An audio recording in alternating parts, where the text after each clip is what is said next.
श्रीमन्नारायण नारायण हरि हरि ओम। श्रीमन्नारायण नारायण हरि हरि ओम। श्रीमन्नारायण नारायण हरि हरि ओम। श्रीमन्नारायण नारायण हरि हरि ओम। तब जो है बाणासुर जब भगवान ने ऐसा कहा कि वो आपका भक्त तो हमारा भक्त, दरअसल इसका अहंकार बढ़ गया था, इसलिए मैंने इसकी सारी भुजाओं को काट दिया, अब तो ये देवतुल्य बन गया है।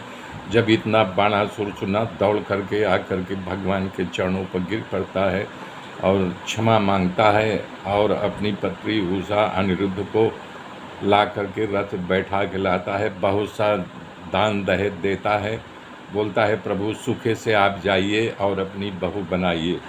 तब इस प्रकार से भगवान अपने परिवार के साथ उषा को और अनिरुद्ध लेकर के द्वारिका में आते हैं। द्वारिका में बड़ा उत्सव मनाया जाता है, लोग खुश होते हैं।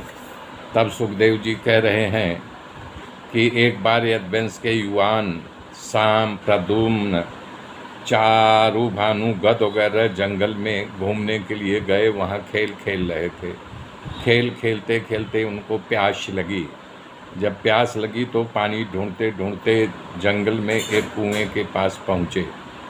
जब वहाँ पानी पीने के लिए वो पानी निकालने की कोशिश किए, देखिए कोई एक विचित्र पानी कुआं में गिरा हुआ था और बाहर आने का बार बार प्रयास कर रहा था, लेकिन बाहर नहीं आ पा रहा था। तब यदुवंश के युवानों ने नक्की किया कि ये निश्चित ही काचबा है, वृद्ध है। दयावश उसको बाहर निकालने की कोशिश की, डोरी बांध करके खींचना चाहे, परंतु वो बाहर नहीं निकल पाया।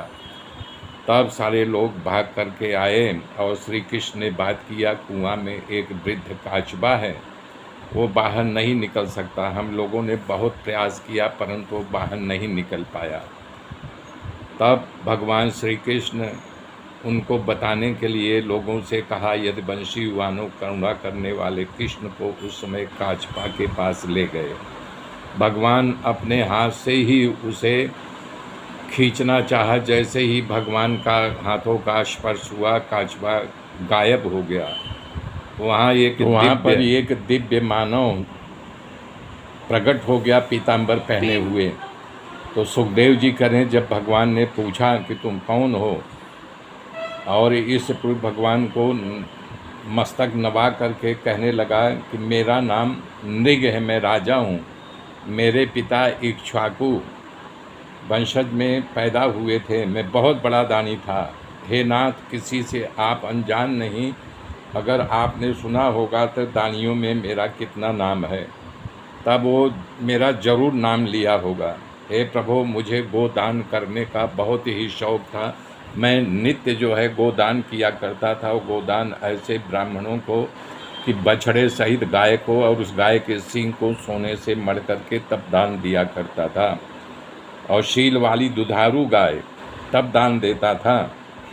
हे प्रभु, एक दिन किसी पवित्र ब्राह्मण के गौशाला से उसकी गाय छूट करके मेरे गौशाला में आ गई और मैं सुबह उसी गाय को बिना सोचे समझे किसी दूसरे ब्राह्मण को दे दिया दान में। जब वो गाय ले करके जाने लगा, तब उसका असली मालिक ढूंढते ढूंढते जब रास्ते में मिला, बोला ये तो हमारी गाय है, तुम कहाँ ले जा रहे हो। तब उन्होंने कहा, मुझे निग राजा ने अभी गोदान दिया है। इस तरह से दोनों ब्राह्मणों में तकरार हुआ और दोनों लड़ते झगड़ते हमारे दरबार में आ गए। तो ब्राह्मण से मैंने पूछा तो उसने कहा, आपने मुझे दान दिया।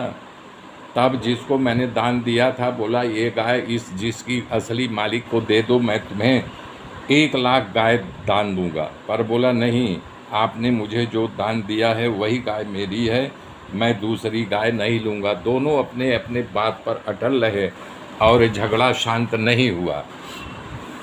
तो दोनों ब्राह्मण गाय छोड़ करके चले गए। मैं खूब पश्चाताप करने लगा, करे रे मेरा प्रारब्ध पूरा हो गया। तब मुझे यम के दरबार में खड़ा किया गया। यमराज ने मेरा सत्कार करके पूछा कि महाराज, तुमने खूब पुण्य किया, खूब दान दिया है, उत्तम लोक की प्राप्ति होगी, परंतु थोड़ा पाप भी हो गया है।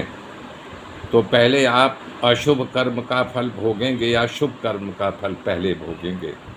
जब यमराज से मुझसे ऐसा कहा तब मैंने कहा कि पहले मुझे अशुभ कर्म का फल भोगना है।